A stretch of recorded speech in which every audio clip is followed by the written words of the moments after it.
Hello and welcome to episode 6 in the Illumin Life IdeaCast interview series. My guest today is Dr. Anngwyn St. Dr. St. Just is a systemically oriented social traumatologist who holds advanced degrees from the Western Institute for Social Research and the University of California at Berkeley.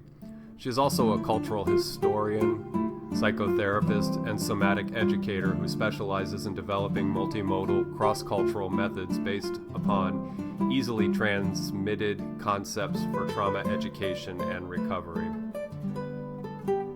In this dialogue, we will be discussing one of her many books that she's published in multiple languages. And that book is Trauma, Spacetime, and Fractals. And actually, it is 2 books, 2 volumes under that title. And we just begin to scratch the surface on trauma, spacetime, and fractals. And I hope to bring her back for a part 2 of this interview. We discussed a number of things in this dialogue, and we did eventually start with trauma, spacetime, and fractals, but it was an interesting and thought-provoking conversation. So I invite you to join me and Dr. St. Just as we cover a lot of territory in this conversation. I will say that if you are sensitive, I will put a little bit of a sensitive person advisory on this. This is traumatology after all, and so there are things that come up. It's tough for you to get through something like that, then I would suggest that you perhaps abstain from this one. So again, welcome and sit back and enjoy the conversation.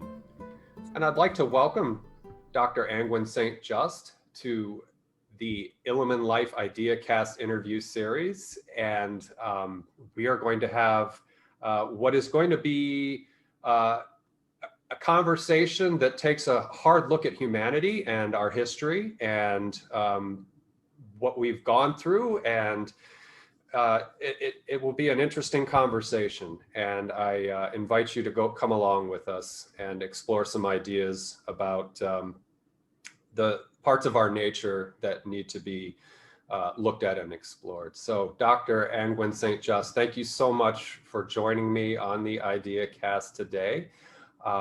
I'd like to start out our conversation with a few definitions so that the persons watching this episode will have a little bit of clarity and context into what we'll be discussing, and then we'll get into some interesting topics and conversation. So again, welcome. I'm so grateful to have you on the interview today. Thank you. I'm delighted to be here. Awesome. Now, Dr. St. Just is a traumatologist, so we're going to have her explain what that is. And also she works with systemic constellation therapy. So rather than you having to rush out and Google what that means after you hit pause, Dr. St. Just will explain that to us. And then we are going to talk about 2 of her books that she's written. She has written a raft of books, and you found that out in the introduction, and I have all that listed out in the introduction. And we will be covering Trauma, Spacetime, Fractals 1 and 2. And so that will be the beginning of our conversation. And then we will be covering another book called Question of Balance after we wrap up the discussion on Trauma, Spacetime, and Fractals 1 and 2. And Question of Balance is a great book. And so we will get started. So Dr. St. Just, if you could give us a couple of just basic definitions about what you do. Or what you are, however you want to look at that. Yeah, technically I'm a systemically oriented social traumatologist, which means I'm a trauma specialist and I study trauma and the human condition, which includes individual trauma, trauma in relationships, prenatal trauma, birth trauma, family trauma, and what we're now calling collective trauma. And actually, we also have global trauma. So this is my field of study, research, and teaching. Mm-hmm. And to the definition of systemic constellation, can you break that down a little bit too? Yeah, we need to be clear. It's not we don't call it a therapy. Okay, I'm Uh, sorry. um, it's a bit confusing because many therapists use that method, but there are Mm, many people who practice systemic constellation work who are not therapists. okay. Um, the constellation method also includes organizational dynamics. So basically, in systemic work, um, the way the organization that I'm connected to was begun by Bert Hellinger in Germany in the 1980s. And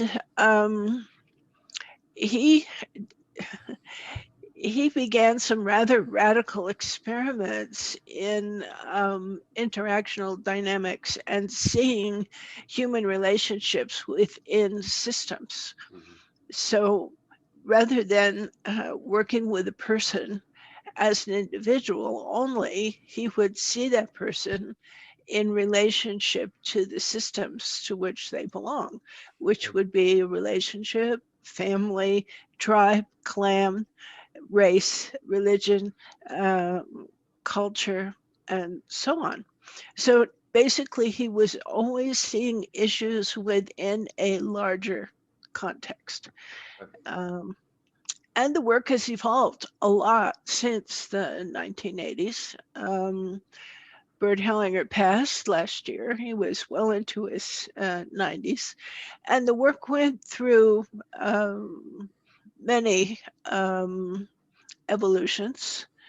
Um, and the aspect of systemic work, which interests me, of course, is how it's useful in understanding trauma. I don't do a lot with organizational trauma, although sometimes. But trauma in the human condition is really what my whole life's work is about. And the systemic view really helped me to understand some things that were very puzzling. So, but to call it a therapy is not quite accurate. Okay. It's a philosophy, Okay. it's a worldview, and there's a whole branch of study which is systemics. Okay. And the short version is in systemics, everything's related to everything else, Mm-hmm. hmm including people. Right. Yeah. And we see system complexity in nature by a sort of a default process anyway, whether hmm you're talking about evolutionary processes or, hmm excuse me, yeah, group dynamics. In Yeah. And we're not, of course, we're not separate from nature either. right, we think we are, but we're not.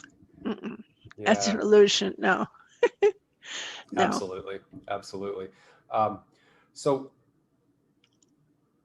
I want to go ahead and we'll dive into trauma and space time and fractals. I think the only other thing that maybe we could just mention is, and this has been asked of you in interviews when I was doing research on you and your work, and so a hmm very succinct definition of trauma is a broken connection. I mean, that's one sort of soundbite way to hmm say what trauma is. There's hmm physical trauma, which we're not going to deal with, but there is the trauma of the psyche, of the human, of the mind, and perhaps the emotional and psychological network within the mind. So broken connection, is it a disempowerment that comes with that? And what else would you want to lay out that defines trauma before we get started on? Well, I don't see trauma as a psychological phenomena only. As Peter Levine's made very clear over the years, trauma is a psychosomatic experience that the somatic responses to trauma um, produce symptoms. Trauma is not something that happens in the mind Mm-hmm. only, not at all. Um, Trauma, I've worked with Peter for over 40 years. We Mm-hmm. are creative partners and close friends. That trauma is what happens to a living organism. And I say that because it's not only humans that get traumatized. This is why you don't want to make it a psychological thing only. Living forms are subject to overwhelming life experience. So basically, when something's too much, overwhelms the organism, then the defenses come into play. So basically, what we see as symptoms of trauma, of unresolved trauma, actually, are a healthy response to an overwhelming situation, which could be actually life-saving.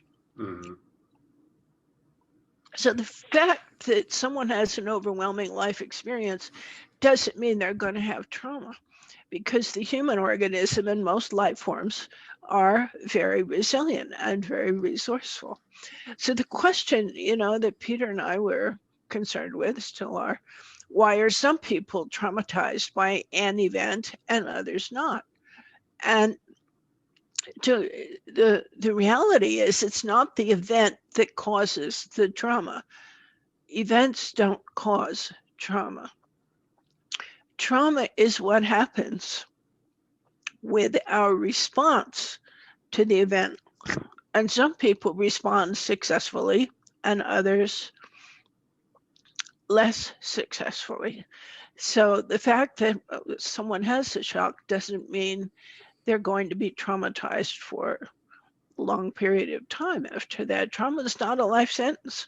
And there's different kinds of trauma. You can have shock trauma, you can have the straw that breaks the camel's back, kind of drip, drip, drip trauma. And then one day, the cat dies and the person goes into a full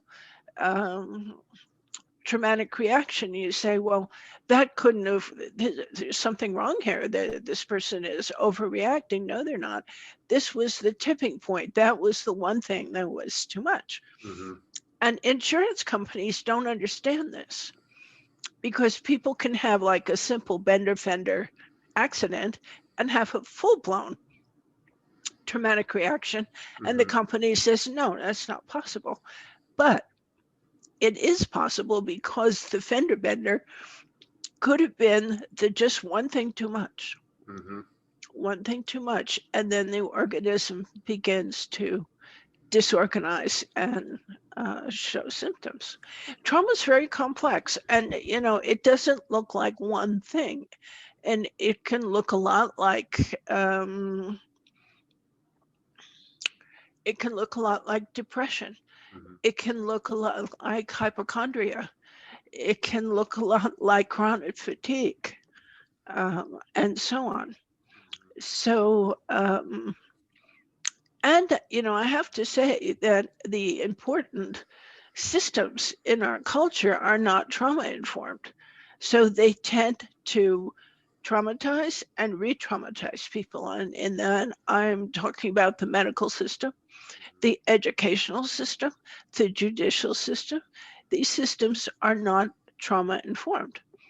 And we're seeing that in spades now with the COVID epidemic, where this supposed public health measures are actually traumatizing families, children, and even the judicial system has gotten into these protocols, which are actually traumatizing people. So one of the reasons I keep educating is, I think it is possible that our systems could become more trauma informed and not become part of the problem, which they are now, for sure. Yeah, absolutely. And you're bringing that up reminds me of something that I've casually followed, and it's unrelated, but it almost has a parallel. And that is people who speak of free will and determinism and incompatibilism in free will. So in other words, due to causal chains in pure physics, they will argue that our system of justice, our system of even medicine and so forth, has an ethics based on choice and free will, which has been in some regard propagated by religion, which is this is how God was able to divorce himself from, the guilt of, creating things that are foul and all. We could go back into history, but anyway, the free will, people who argument in the deterministic and incompatibilist mode of argument say that justice needs to be, in other words, you can't just get people off the hook for, mass murder and things like that, but that we need to re-understand and retool, much like you're saying with trauma-informed, and I'm not an incompatibilist, but I throw that out as another way that, it seems like we've missed the mark in terms of how we approach certain social constructs and contracts. Well, free will is a complicated it is, subject. And I'm not touching it, but yes, and I mean, you can if you want, but well, I think it's here we go, question and balance. Yeah. It's a question of balance between choice and free will, and what we can control and what we can't, and to know the difference. Right. Because total free will is an illusion. Yeah. Not on this planet do we have that. Right. And look, it's coming up already with mandatory vaccines, all the controversy around abortion, so on and so on. So I mean, we could talk for weeks about it. Yeah, of course. But the sense of remaining empowered has to do with to exercise choice with some degree of clarity, informed choice, when we have the option to choose. Have you seen any progress in either your efforts or in the system as a whole for trauma-informed reform or trauma informational reform? Well, yes. My first career was as a nurse. I trained as a nurse at Johns Hopkins in the early 60s. And the pediatric practices were very medically strict, where parents were not allowed to visit, and there was not much understanding that medical procedures could be terrifying and traumatic for children.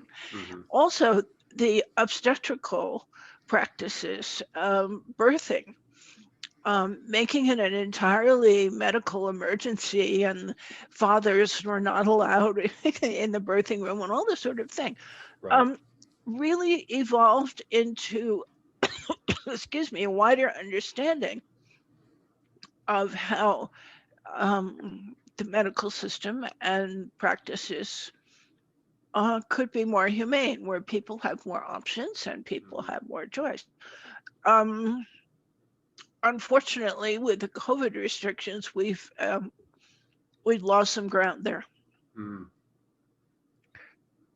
Particularly in birthing. Right. Isolating the mother from the child and the father and the grandparents, and this is retrograde. It just occurred to me when you said that of this COVID phenomena, that there'll be a generation born that will be bearing some of the effects of that. I'm thinking about the collective distress that no matter where you fall in your COVID politics and cultural issues, that this is going to be imprinted. You mentioned, I saw an interview with Dr. Levine and yourself, Levine, is it Levine? I'm sorry. Levine, sorry, yes. And you were talking about both having been born during World War II, and the imprinting of that times, that stamp, that vector point in time, and what's going on in your in the nation and the system, essentially. Yeah, Peter and I were born in the middle of a war, of World War II, when the outcome was unknown. Yeah. Okay, so we are in many ways children of war, and in my case, grandchild of war. And in Peter's family system, there was the Holocaust as well. Yeah.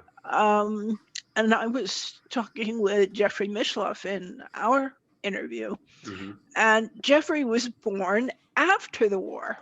Okay. So he was born in the 50s when there was this surge of optimism. Mm. So if you look at Jeffrey's worldview and then look at Peter's and mine, Yeah. you have to see that the time and place and circumstances under which we came into this world had a Mm-hmm. profound effect on our lives and our work. I Jeffrey Misloff is incredibly optimistic, and Peter and I not so much. So, yeah.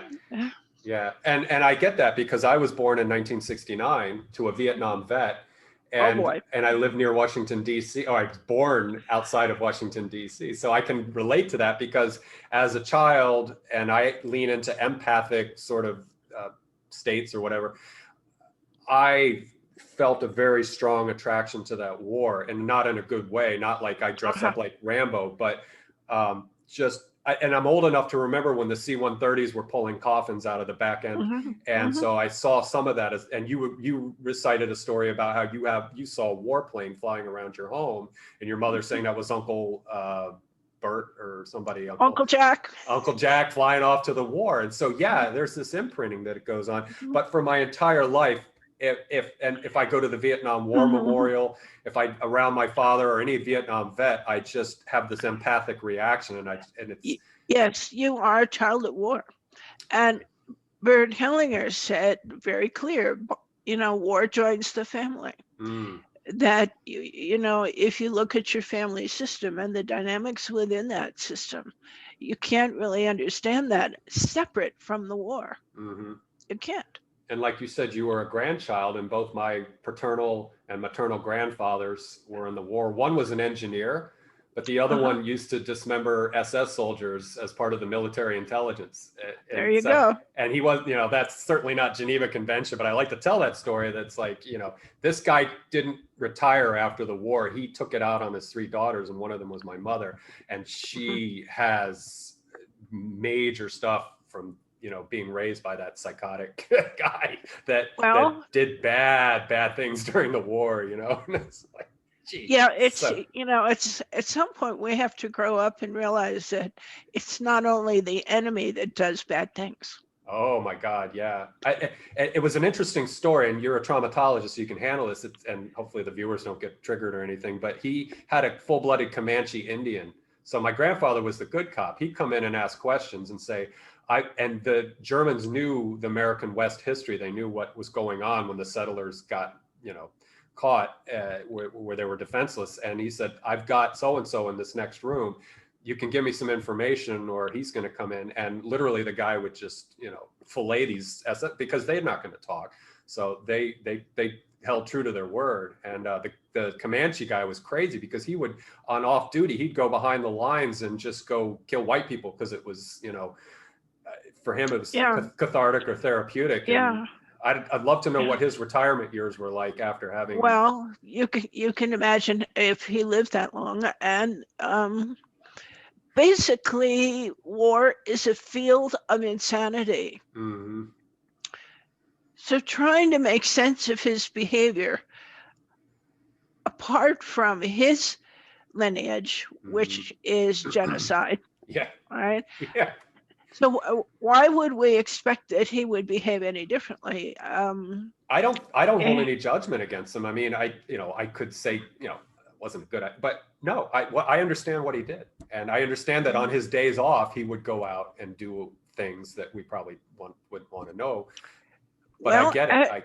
if you read my books, you know that I've done a lot of work with war trauma Mhm. uh, in the US with Vietnam veterans and also in Russia with veterans of the wars in Afghanistan and Chechnya and so forth. Mhm. And one of the things that the American veterans really wanted me to understand is look, war is a field of insanity, and there is such a thing as battle lust. Mhm. And they said it's better than sex, Mm. and it makes people crazy. Yeah. And you got to get that. Mm. You got to get that. And, Yeah. Working with war trauma, they're not the good guys and the bad guys. They aren't, our guy. No, it's a human field of insanity, Yeah. and battle lust is part of it, and atrocities happen. Staying in And touch, staying in you touch with our know, hominid nature. yeah, and particularly I do a lot of work with quote the enemy, work with Russians and Japanese and Germans, and Hmm. people who were cultures that were designated enemies. Um, and war has shown over and over that perfectly nice, ordinary people will do terrible things in a war zone Yeah. because the field of war is in itself violent and destabilizing. Hmm. And some of these people can actually go back to some sort of quote normal life, but they have to be out of the zone, out Hmm. of the military. Hmm. But it's again, war trauma is very complex Yeah. and it's multi-generational. Mm. And see, the illusion is that only soldiers are in a war. You Mm. know, again, back to systemics. Everybody's in the war. If your country's in a war, everybody's in the war. The women, the children, the old people, the dogs, the cats, the birds, everybody's in the war. Hmm. And this is especially true in countries where the people were occupied by the enemy. Right. And the men in the occupied territories were not able to protect their women and children. And there's a lot of transgenerational trauma with that. And then, of course, human nature being what it is, some people collaborated with the occupiers and some people went into the resistance. Right. So you have family splits that go on for generations. Hmm. Inability to reconcile. And I know I can't remember where I read it, but I believe you were working with you mentioned Russia and the war in Afghanistan, and you were working Mm-hmm. with the mothers Yes. of these slain soldiers, and that there were relevance to particular dates and events that I think weren't they coincidental with Russian Mm-hmm. history. There was something that tied in that was interesting, and we can get into that when we get into the fractal nature of trauma. But they Not so you much with the mothers. there was What I was it that noticed I'm sorry, go with ahead. the mothers, I call them the Red Star mothers. They were mothers who lost sons in the war in Afghanistan. And my grandmother, of course, was a Gold Star mother because, of course, my father died as a soldier in the war. So I had a, a feeling for what these women were dealing with. And then in a later trip to Russia, there was a group of mothers who lost sons in the war in Chechnya. And being, inclusive American, naive that I was, I said, well, how about all the mothers join together so they can have a wider base to lobby for what they need? So, oh no, Mm, oh no, no, no, no. The Red Star mothers were very upset. They said, no, this is our war. And they wanted nothing to do with the other mothers because that was not their war. mm-hmm. And I thought, well, here's human nature, you know. Yeah. And, one of the things that war is about is separation. Mm-hmm. And here you could see it. I wasn't working so much with fractals with them. And I was given the task at this war trauma clinic to, quote, work with the Red Star mothers. And there was nothing I could do Mm. except be with them Okay. and share my family's experience of loss. Mm-hmm. But the secondary gain for Russian women, because if you're part of the Red Star Mother group, these women would wear their sons' photographs all the time. And Mm-hmm. everyone would refer to them as mother. So they had a kind of social standing and respect, which they could not get in any other way. So in a way, this kept them fixated on the grief. Complicated. Yeah, it gave them a cause for perpetuation. Does that tie into victim consciousness and victim identity? Absolutely. Okay. And Russian culture has a huge victim consciousness. And that's a huge topic in trauma work, in systemic trauma work. We have a different view about the victim perpetrator dynamic, which is controversial. Bert Hellinger was widely criticized for what he said about victims and perpetrators, but I think I was with him in the 90s when he went into a British prison to work with convicted murderers because he wanted to study the victim perpetrator dynamic. And we were in 3 different prisons at that time. And what we found is many of these murderers really didn't know why they did it. It was a fight, it was an accident, you know. But what we found when we looked at their family system going back generations, they were entangled with previous family members who had unresolved trauma having to do with murder. And this was a stunning revelation. And Bert said at one point, he said, victim consciousness leads to violence. And we, in America, we tend to think of victims as poor, weak, sweet, innocent people. And he was German. He saw it differently. And he said, victim consciousness is different from victimization. Victimization is very real. Victim consciousness is a worldview. Because I have been victimized, I am special. And you owe me. And I'm not responsible because I'm a victim. And in this country, of course, then we want money besides. Yeah. I mean, in other cultures, it's not like that. Like in Japan, if you're a victim, you're shunned. I remember you wrote about that. Yeah. Yeah, you lose power. Okay. Right. But in the States, if you're a victim, you get a lawyer and go on TV and tell your story over and over. So Bert was saying this is aggressive. And in victim consciousness, the victims believe they are entitled to revenge. And that's where the cycles of violence perpetuate. And in this country, we don't always say revenge, but we say compensation. As if money could fix it. Yeah. And we sprinkle a little justice on top of that too. Yeah.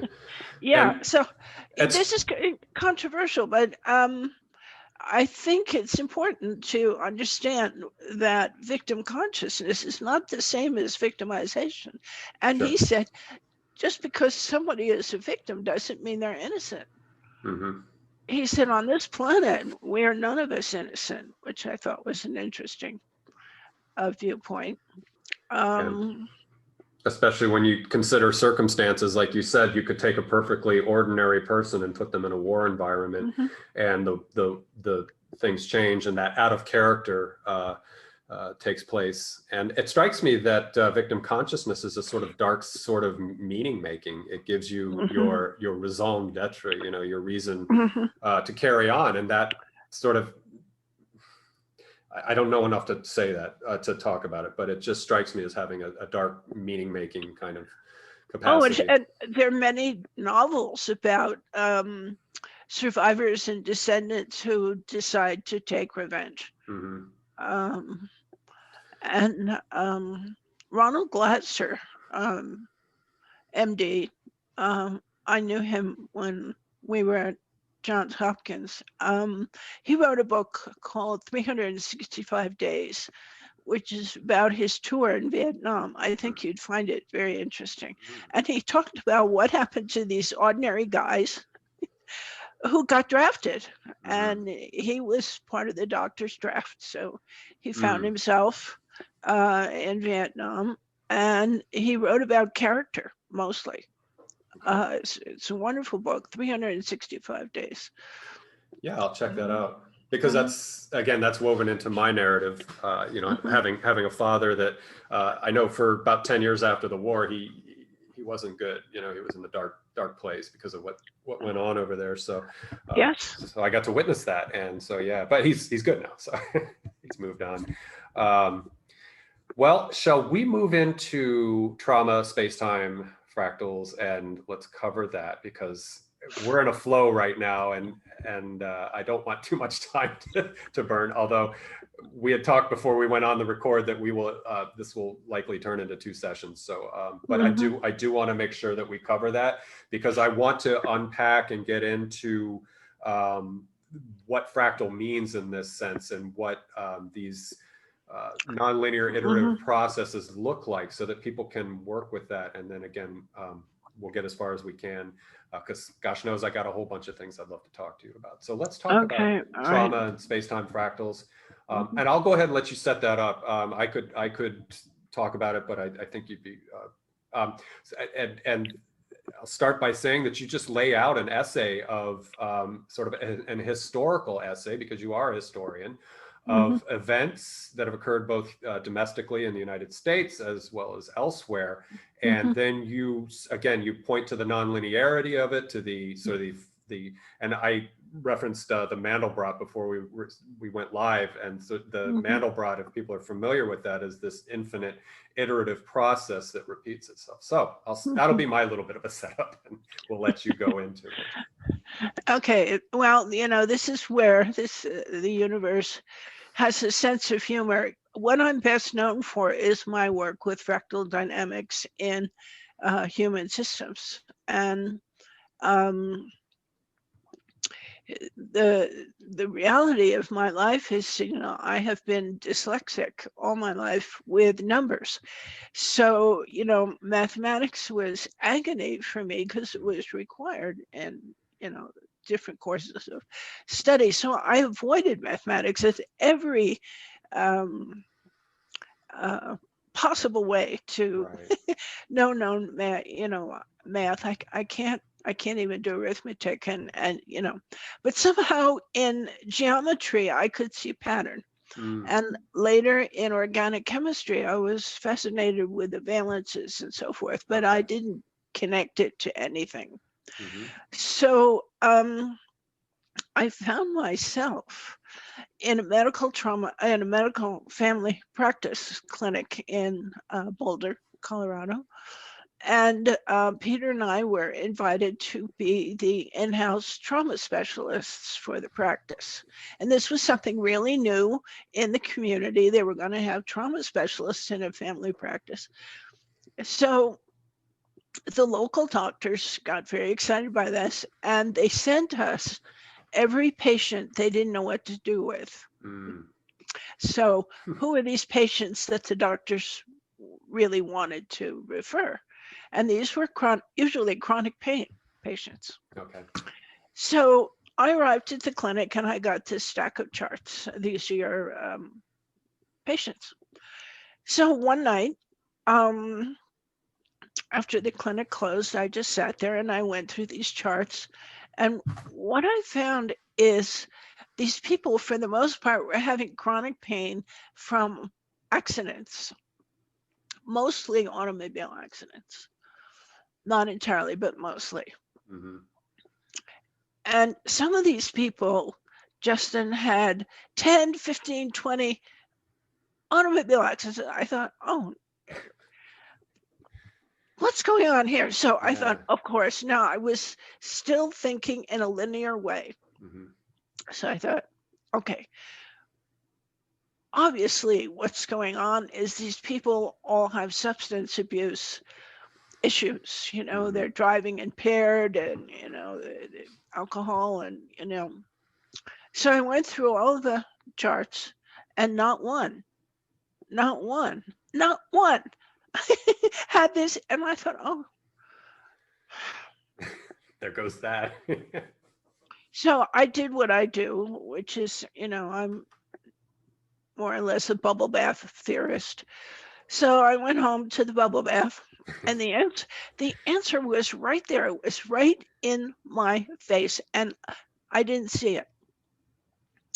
Because, when bubbles expand before they break, you get these colored patterns, and you know what they are? They're fractals. They're fractals. I was looking at the answer, but I didn't know about fractals. Okay.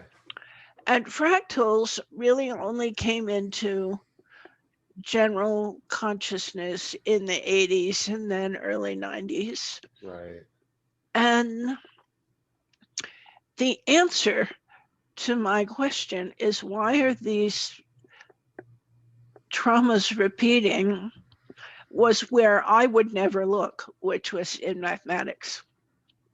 So somebody brought me a book, and it was about space-time and something, and it had a Fibonacci spiral sequence.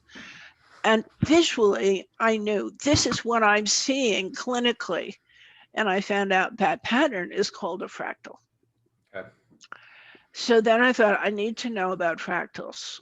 And there was a film that came out, and you can see it on YouTube. It's in many languages, narrated by Arthur C. Clarke, called Colors of Infinity. And it's about fractals in the sense that we live in a fractal universe, that all of nature is fractal, and that fractals are mathematical sequences that result in patterns, like seashells and spirals. And, if you look through the telescope or the microscope, you're going to see the same patterns. Right. So the connection came with the human body is also fractal. So if you look at for example, our circulatory system, it looks like, if you look at a river and then a delta from the air, it looks the same as the artery, the veins, and the capillaries, or the branches of a tree. It's all the same fractal pattern, okay? So the key thing is we have a fractal nervous system.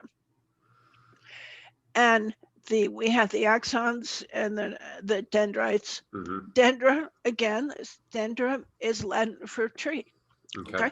So we have these branches with a synapse in between. Okay. So we have a fractal nervous system in a fractal universe. And this is where we connect with what you can call the informational field, the gastric records, the quantum plenum, whatever you want to call it. Right. So what came out in Time, Space, and Fractals 2, the second volume, is Sir Roger Penrose, my favorite physicist, who believes that the universe consists of a series of repeating cycles. He got together with Stuart Hameroff, who's an anesthesiologist in Tucson. And they found out that the synapses are not empty, that in the synapses are what they call microtubules, and these microtubules are fractal, as is our DNA. Okay, so our very programming is fractal in the DNA, but then in the synapses with these microtubules. And Sir Roger said, this is the seat of quantum consciousness. So that's the science of it. But still, clinically, when I started to pursue this question, why are these people having all these accidents? what I discovered eventually was these people tend to have accidents on the anniversary of previous unresolved trauma. And I didn't understand why, but I knew it was true because because one thing I know as a trauma specialist is it is a fact that traumas tend to happen on the anniversary of unresolved trauma. This is a fact. Mm-hmm. And it's been called coincidence or quirk or whatever you want to call it, but it's also a fact. And the reason is something unresolved is incomplete, so it will represent. When will it represent? It will represent at a time space nodule when in a nonlinear fractal pattern of the time, place that the accident occurred or the trauma occurred, and also who else was involved in the trauma will reconstellate in very amazing ways. So it took me about 10 years to figure that out. And the last piece really came in recently with what Sir Roger had discovered as where the seat of quantum consciousness is that connects us to the informational field with our tubules and our DNA. So basically, there's something like a greater force that seeks reconciliation, it seeks resolution. And in order for something to resolve, it has to reconstellate. And it's most likely to do that on an anniversary. Mm. Now, this is true in people's lives. This is true in families. If you look in genograms, these family trees, you can see the pattern down through the generations of repeating traumas and time, place, space. Mm-hmm. So,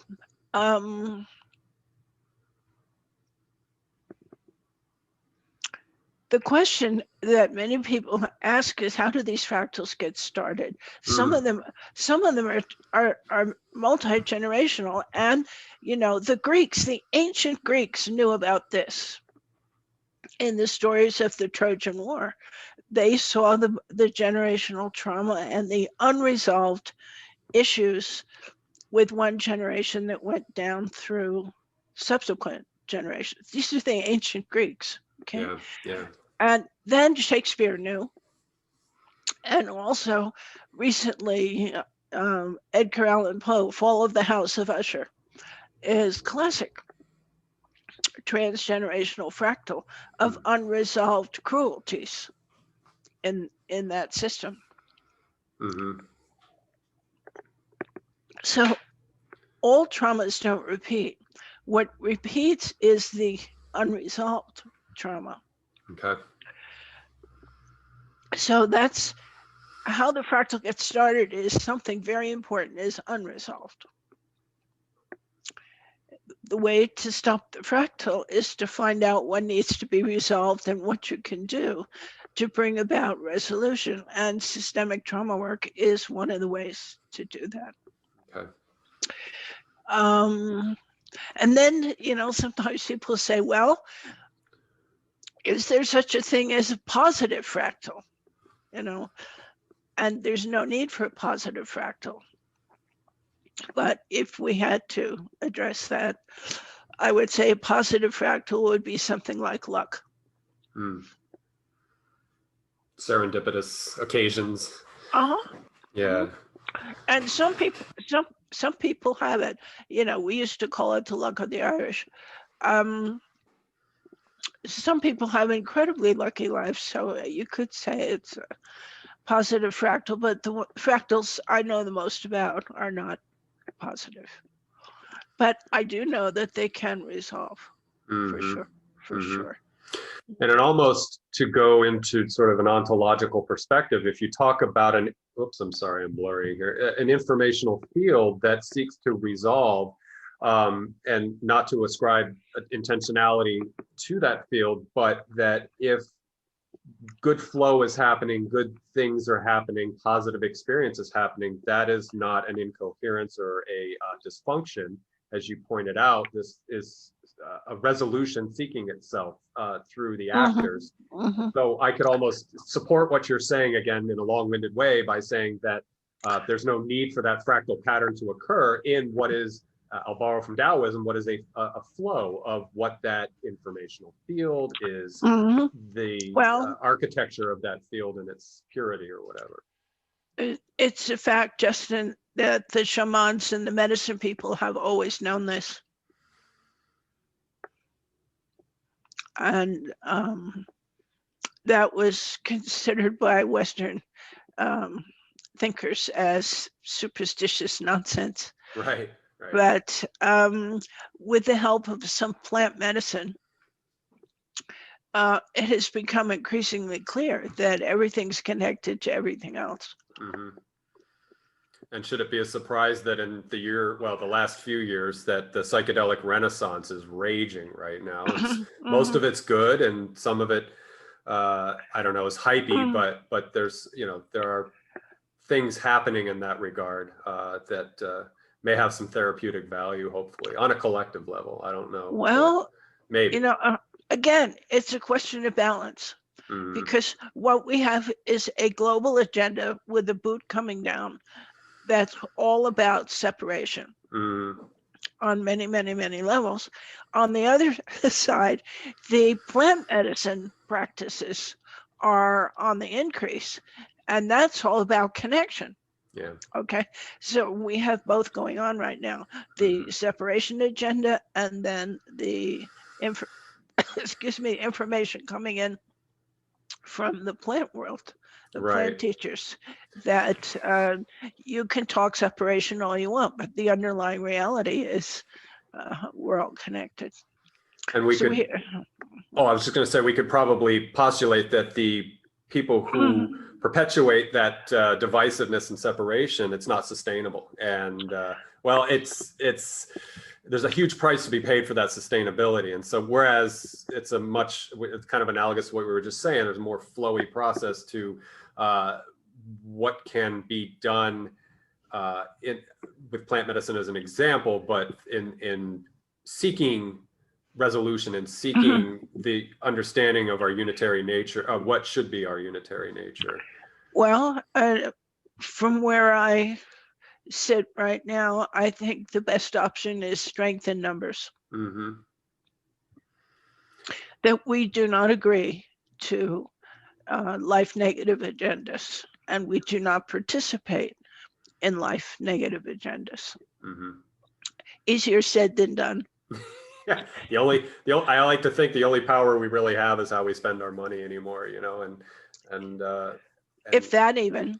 Yeah, well, yeah, because everything's monopolized and we have little choice. But that it may start with that.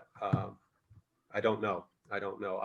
I'm not against capitalism per se, but I understand that this corporocratic monstrosity that I think you might have been alluding to that when you said, the dividers, and because that suits both political and fiscal intentions, I think. So the boot came down globally, Justin. Yeah. On various political systems, it was the same boot. Yeah. Which was about restriction, even restricting how much oxygen we can breathe, and whether we can see our loved ones. I mean, this was global, and it didn't matter what political system the country had. The boot was the same. The message was the same: is your personal health and safety, and your responsibility as a good citizenship requires you to obey separation. Okay, so that's this agenda. Then on the other side is the balance, which is coming from the plant medicine. Mm-hmm. And some of the Eastern philosophies and traditions are beginning to infiltrate this notion of separation means safety, Mm-hmm. because their message is the opposite. Right.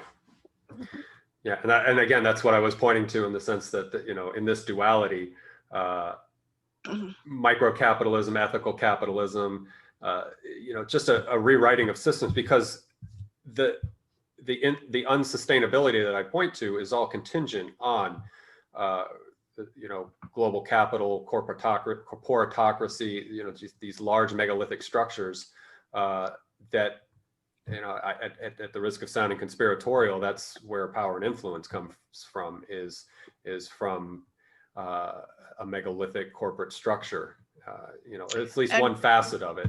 You know? that's top down. Freedom Yeah. comes from the ground up. Right.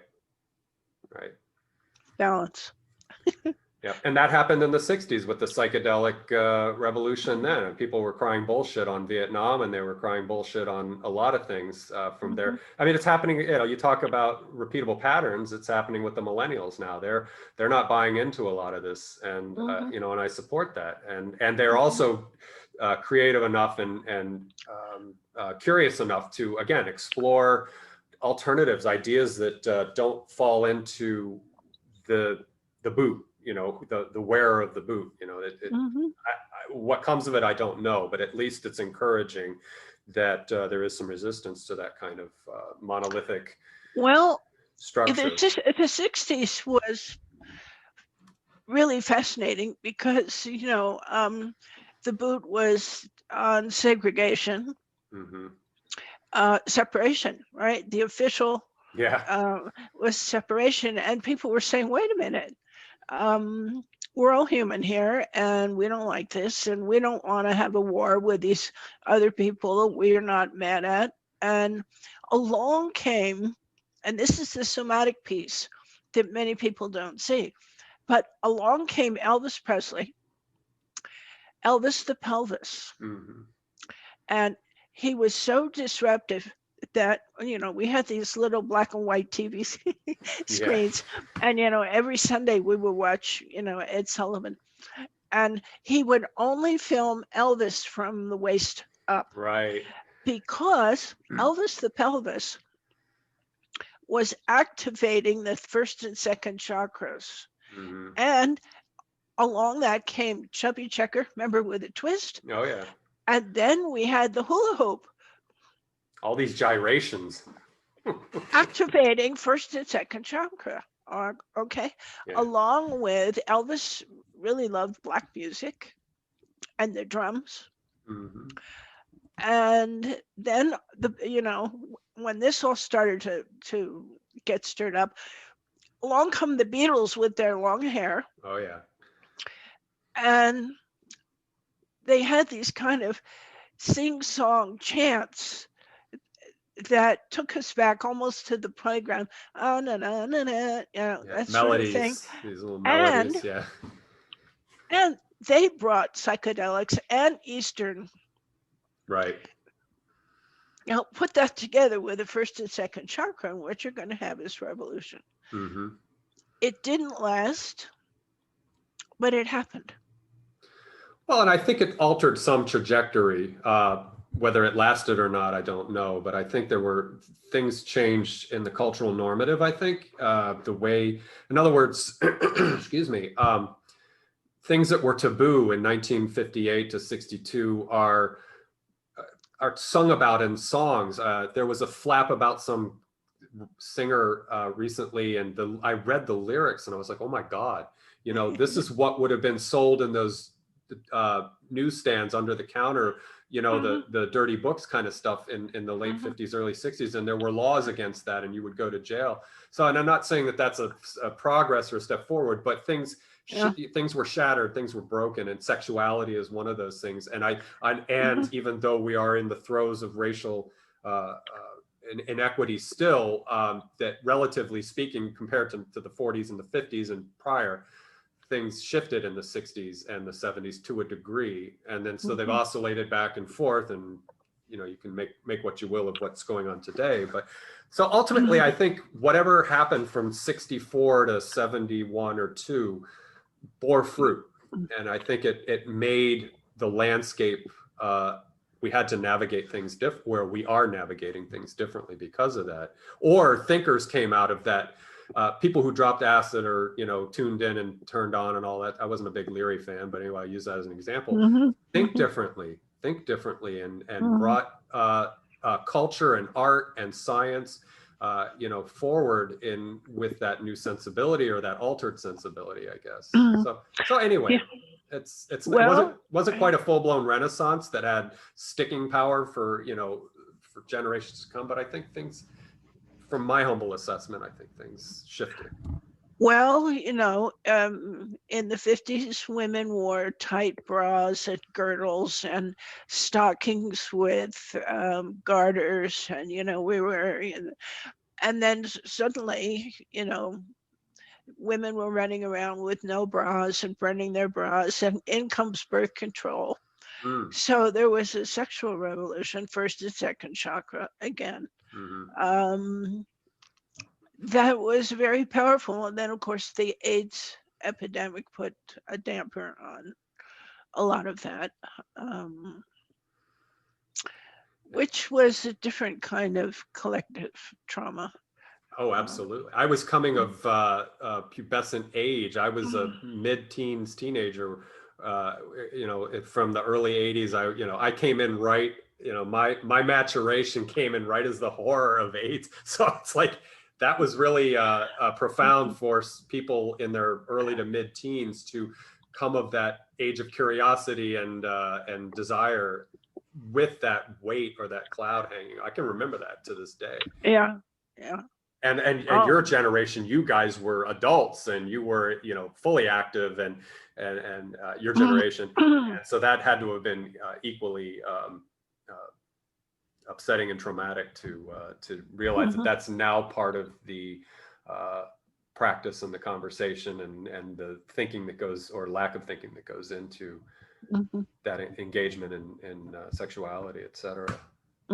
Yeah.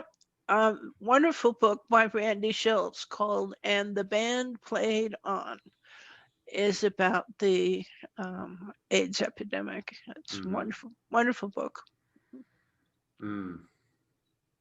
I'll add that to my list.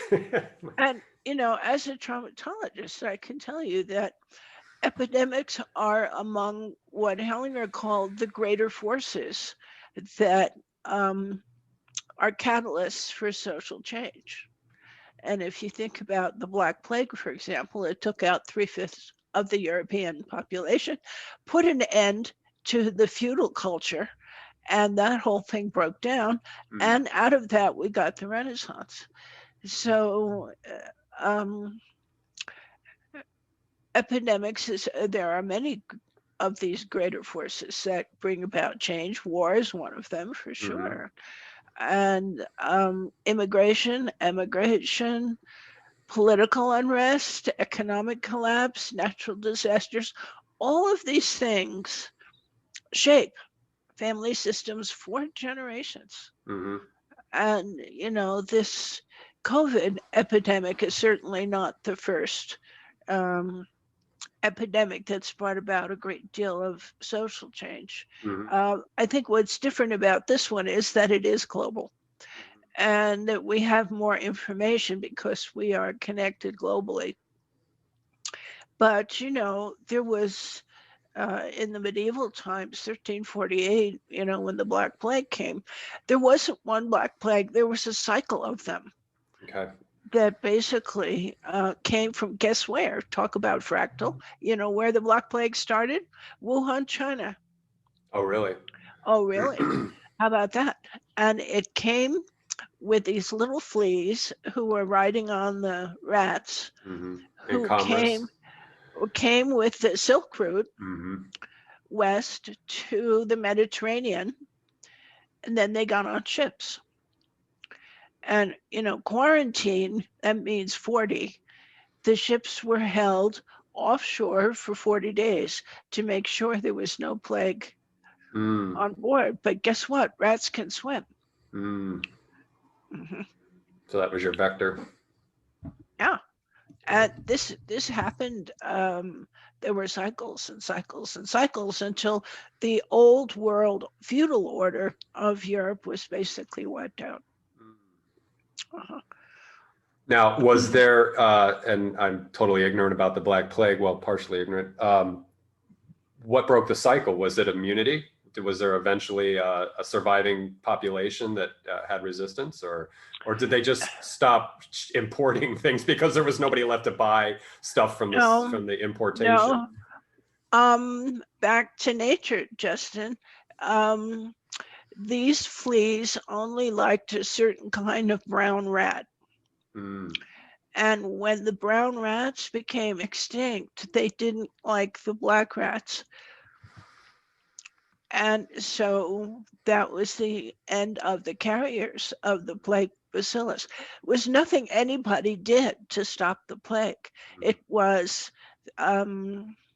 what happened between the rats and the fleas that basically, not anything we did. So the black rats out competed, they outbred and out ate and just pushed the, kind of like we did with Neanderthals, they just kind of pushed them out of the picture. Okay. Exactly. Okay. All right. It was a rat genocide. Well, And I guess that worked for us. Yeah. and the fleas didn't like the other species of rat. So Isn't that something? Who could be yeah. so picky with their cuisine, I wonder? Oh Talk yeah, they about were. maladaptive. I mean, come No, on. many organisms are species Specialized. specific. Yeah, specialized. Yeah. Absolutely. Yeah. Mhm. Absolutely. So you mentioned that things come from significant traumatic events. So I'd say 2020 was about as close as our generation's. You know, anybody over 80 who went through World War II and the Depression, I do not include in this. But so say younger boomers, Xers, millennials. This is our show, and this is what happens. So do you want to put on your Karnak the Great and say what do you think is the upshot? I mean, you sort of allude to a social engineering by these kind of, and I concur in the sense that there are nefarious corporate entities that, or whatever entities that are taking advantage of this one. But what's precipitating here? Well, this is a global agenda, obviously, which is coming from the top down. Mm-hmm. So if people don't want this, it's going to have to come from the ground up. And at this point, there is a lot of restlessness with people who are questioning the validity of, do we need a vaccine, an experimental vaccine for a flu virus that has a 99% recovery rate? I mean, really, do we? Mm-hmm.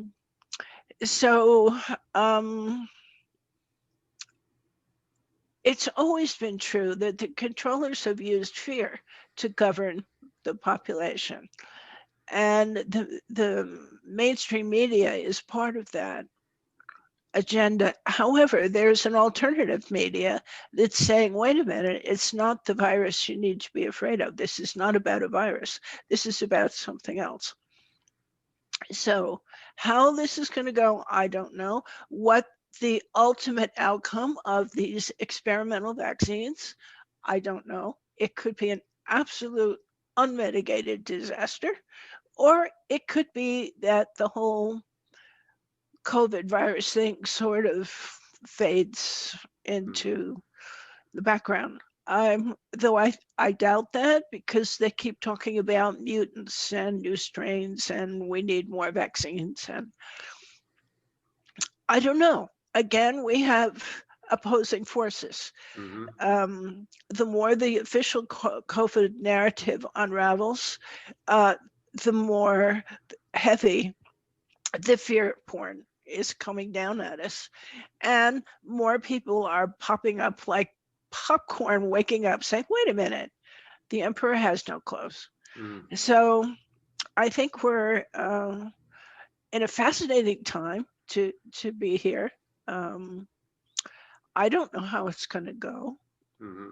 And I certainly am not here to tell anybody else what choice they should make. within this agenda.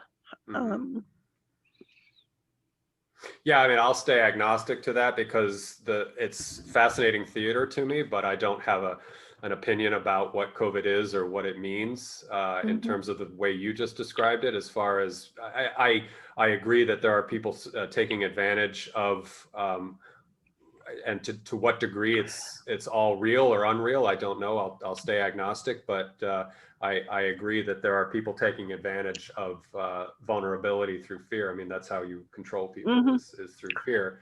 Yeah. But like I said, I also I'll go on record and say that, I don't know what the score is as far as what that virus has done or what, who's died or who's gotten sick. So, well, there are some things that can be known. And what we know for sure is whether the virus is real or not real. The important thing is that people believe it's real. And because of this, it has impacted every sector of public life without exception. Okay. And if that belief should shift, I don't know. Again, Justin, we're looking at a lot of unknowns. If you want to control people, you have to control what they believe. And the predominant message is now you need to be scared. You need to be afraid of a virus. You need to be afraid of other people. You need to be afraid to travel. You need to be afraid to, and it works. It has always worked in controlling people, whether it's remember the war on terror? Remember that? There were Islamic terrorists under the bed and in the closet, and they were everywhere, and they were going to get you and your children, and they were coming across the border to shoot up our schools. And I mean, whew, yeah, it was, and people believed it. Yeah, absolutely believed it. Oh yeah, bottom decades of conflict. And if I were to compare apples to apples, in those two scenarios, I'd say that they picked a topic that will have a shelf life. In other words, I'm talking about the virus. I'm talking about if they can I don't know how the narrative's going to get spun, but if the vaccines get rolled out and everybody gets their vaccine, there's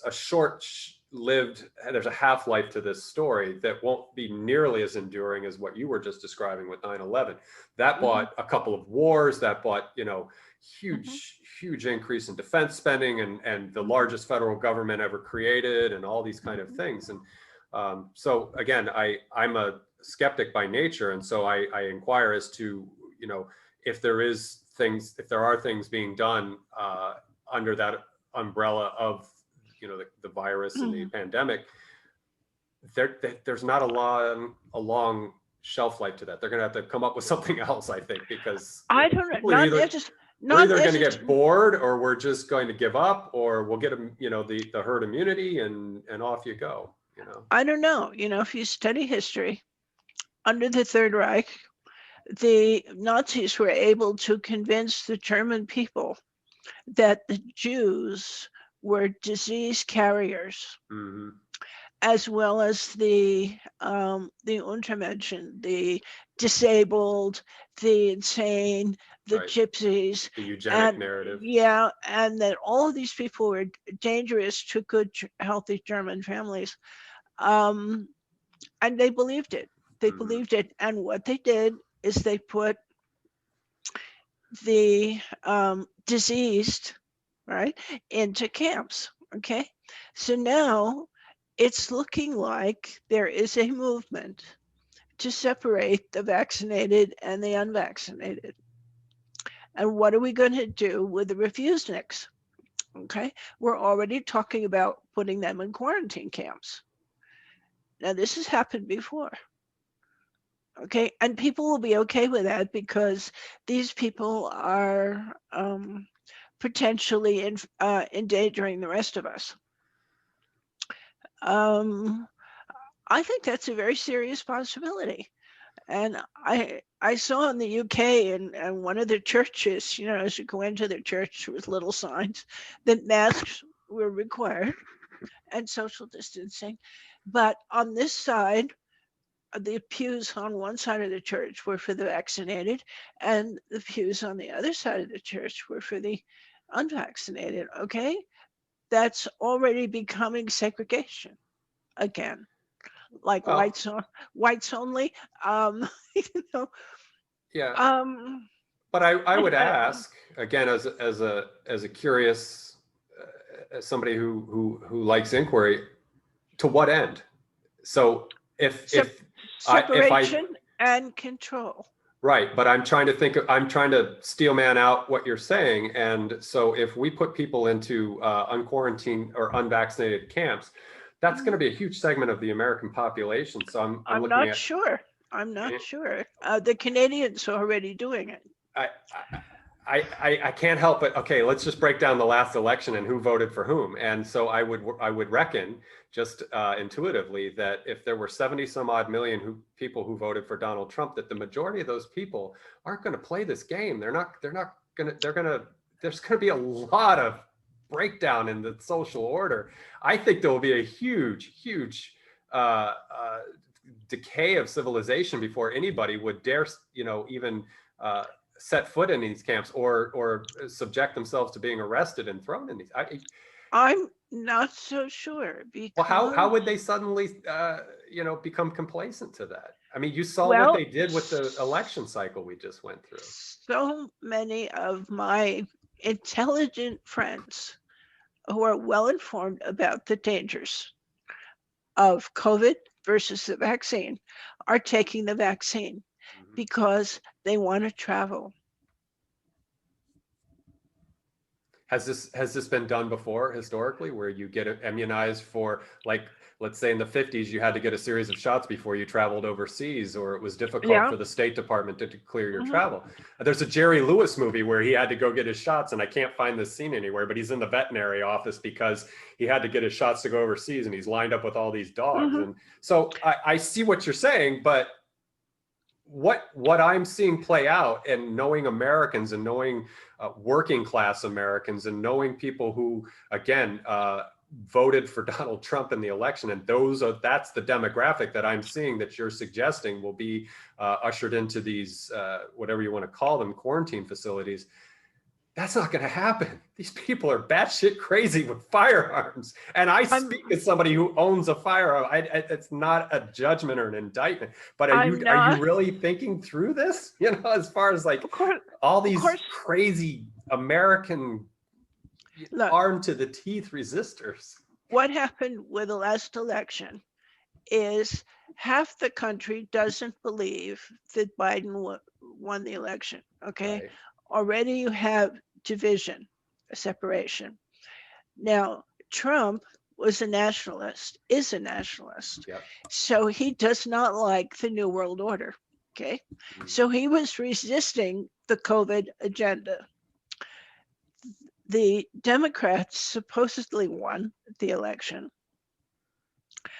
and they are globalists. They're all for the COVID agenda and compulsory vaccines and this sort of thing.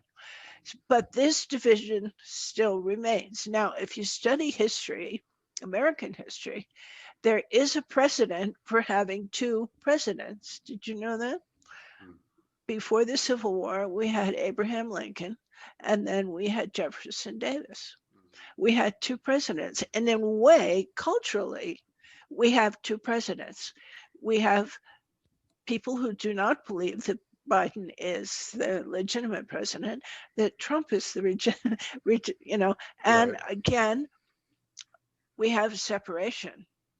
Um, and the nationalists tend to not go along with the COVID agenda, Mm-hmm. whereas the globalists do. Right. So that seems to be where the divide is right now. And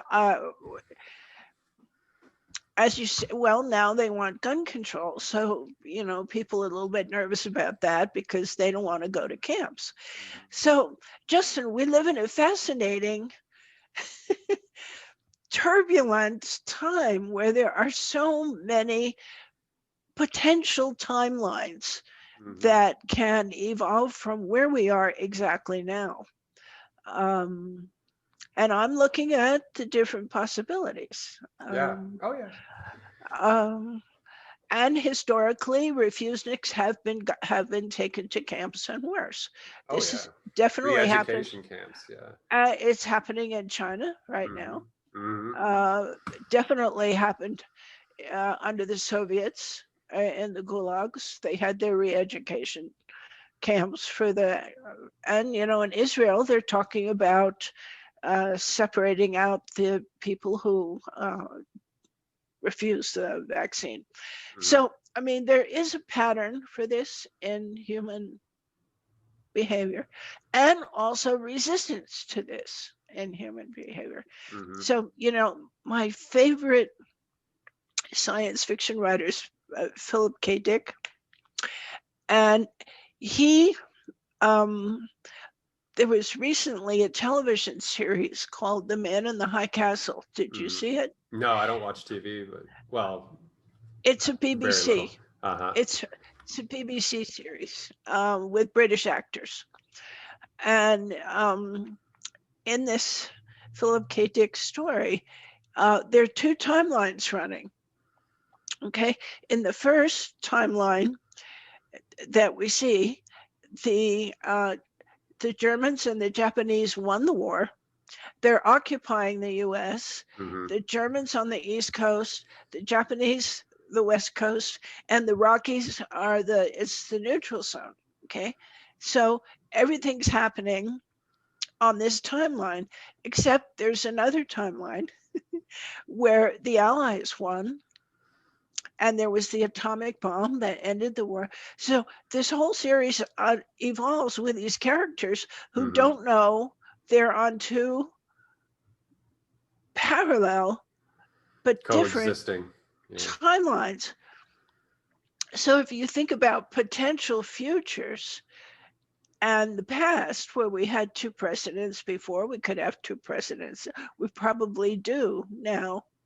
For a lot of people, Trump is still their president. So from where I'm sitting, trying not to get attached to any one scenario, to looking at the possible timelines, and is there only one? I don't know. But I think it's interesting to think about it. Oh yeah, because it's all on the table, right? I mean, we don't know. So and so what I do is I'm playing, the counterpoint just to try to see what is.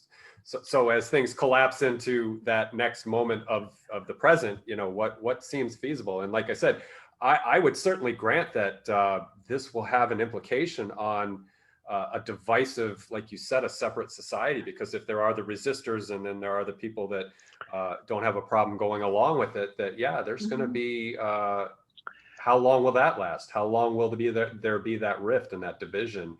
Even if things don't go down this far into the extreme end that you referenced, and we just end up with this kind of like it is now on social media, and people are just slinging their poo at everybody, and that's, I mean, that at the very least already exists. We can quantify that and say that's happening. And so, it'll be interesting to see what comes of that for sure. Well, that's happening. But what's also happening is extreme censorship on social media. You have both. You have very activated people, and then you have the boot coming down saying, you can't say this, you can't say that. And, if you study history, there could be just a wild card that comes in where it looks like we're doing this, and maybe a comet hits Antarctica and the oceans. I mean, that could, why not? It's happened before. Just ask the dinosaurs, right? I mean, if you were a dinosaur, this is very bad news when you see that coming.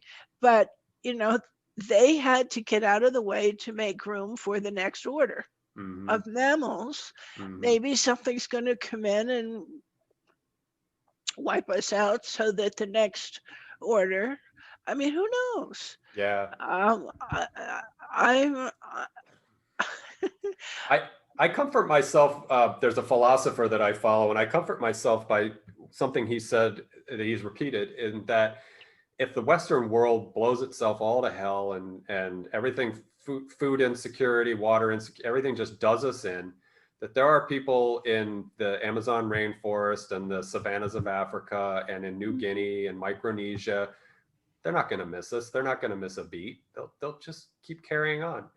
And that buys me a lot of comfort, because I consider myself disposable. I am a very fragile person living in a very fragile environment. I have no food security. I am not one with nature. I cannot survive without a grocery store, without petrol, without a vehicle, all these things. And I'm in the grand scheme of how nature works, I'm expendable, I'm disposable, and I'm good with that. I don't fight that. But I know that if that happens and all of us in the first world, the Western world, go away, that there'll still be humans around and things will carry on as normal.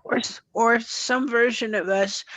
The New Yorker had a cartoon years ago, and it was like these dinosaurs were standing in a circle.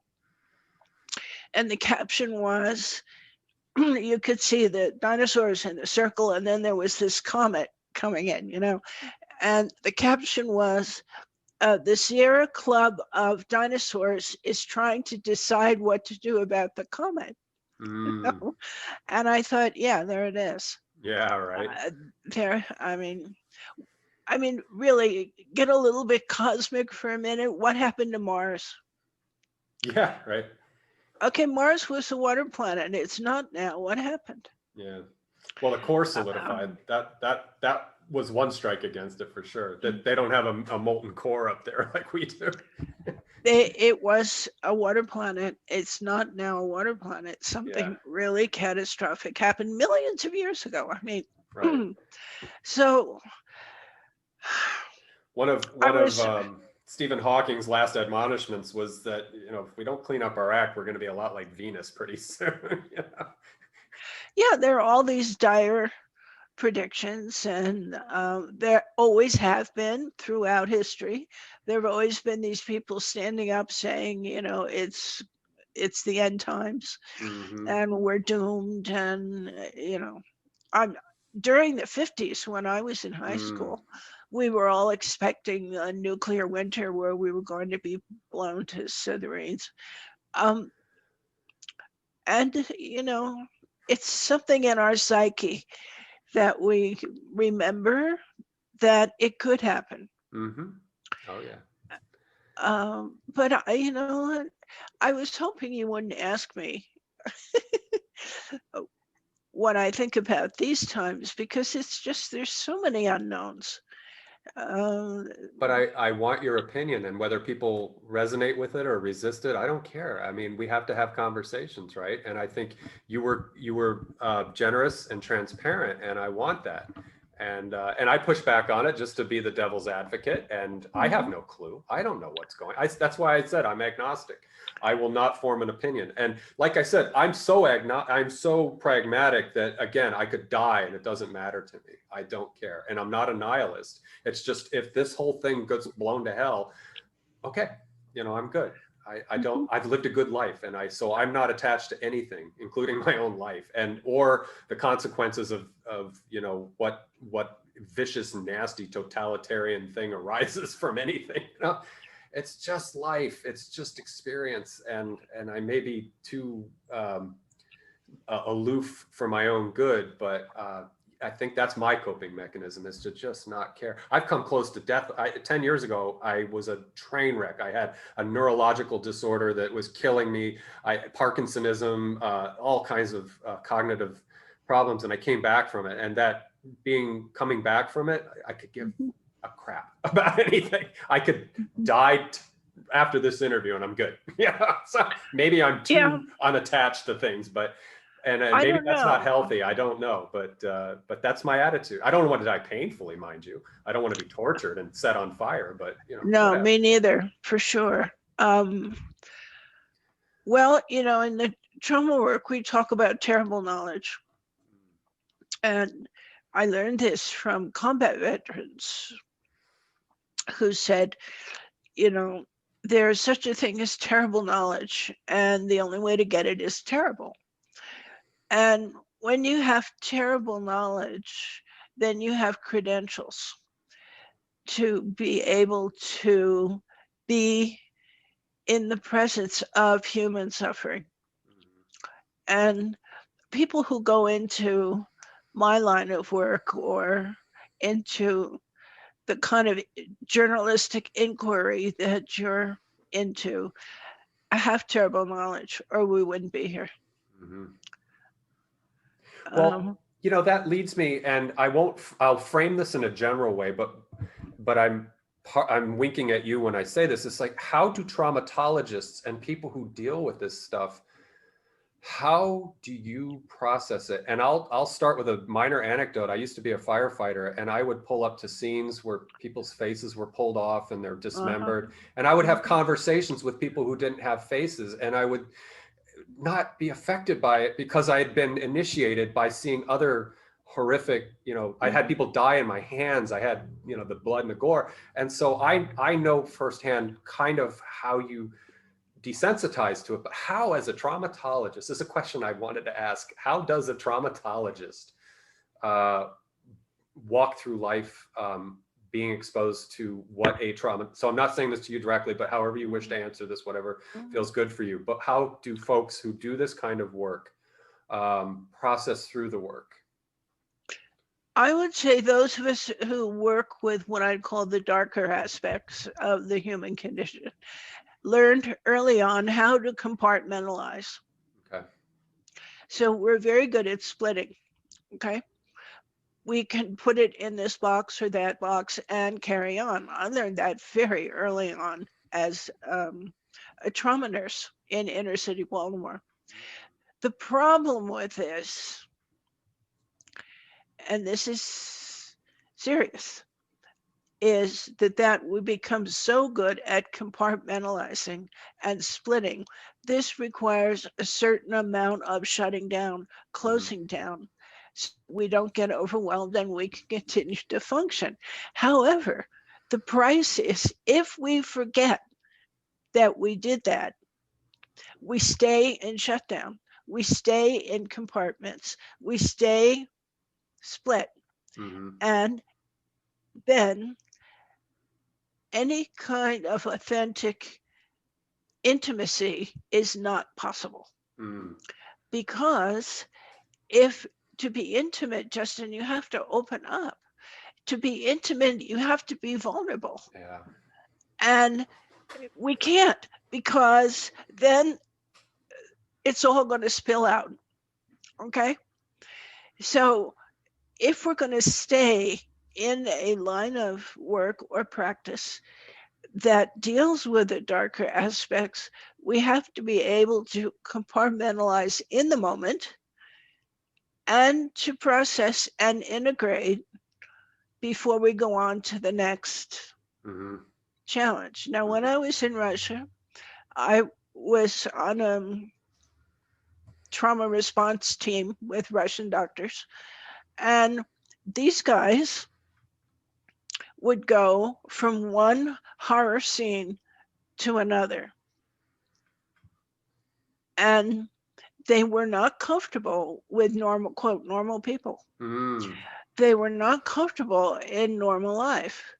And they were more and more isolated from their families, from their wives, from their children. And they only wanted to get to the next crisis. Okay.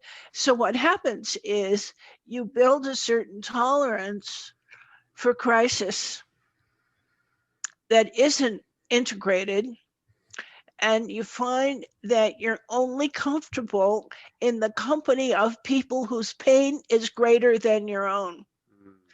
Do you see where that goes? You need to keep going into more and more severe and more horrible and more painful in order to feel normal. And then they burn out. Okay. And burnout is, or compassion fatigue, whatever you want to call it, is one of the reasons we can't keep people in the field. because they keep going to balance.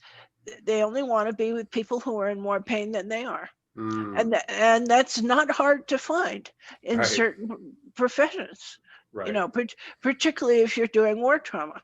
You don't have to look very far.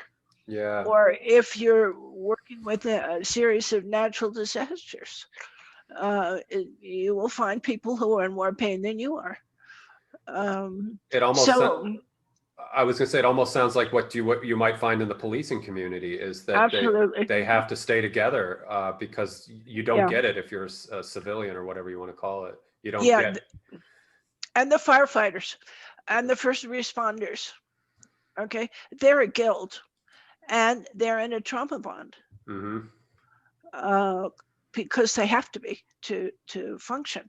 But the challenge is, can you do that and still have an authentic, intimate relationship with your loved ones? And if the answer is no, which it often is, because the real bond is with the guild, with the brotherhood, with the team.